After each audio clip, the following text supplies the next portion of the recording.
السيدة الفاضلة الأستاذة نجلاء ماهر.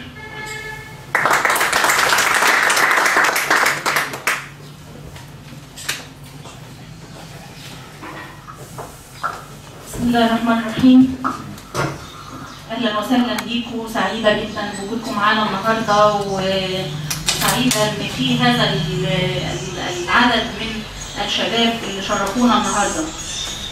يعني هذا المكان حين اسس كنا امامنا عده اهداف، يعني انشانا من اجلهم هذه المؤسسه. احد هذه الاهداف هو جذب الشباب الى مجال الثقافه. واحنا اشهرنا المؤسسه بقالنا من سنه 2007 لحد دلوقتي كام سنه؟ 6 سنين. هذا الهدف بدأ يتحقق قريبا، يعني طوال مثلا 4 سنوات كنا مش قادرين نتواصل مع الشباب كما ينبغي. قريبا بدأ الهدف ده يتحقق وبدأنا نجد قنوات للاتصال بالشباب.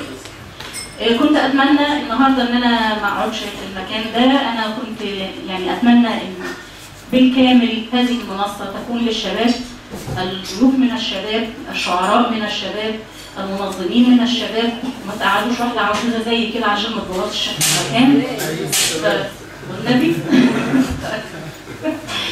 فاهلا بيكم، اهلا بفريق يوتوبيا، اهلا بسامح اللي هو كان رافد هام جدا جدا جدا لوصول الشباب الى هذا المكان. اهلا بيكم وشكرا لكم، وان شاء الله دايما نكون على تواصل. شكرا جزيلا لكم.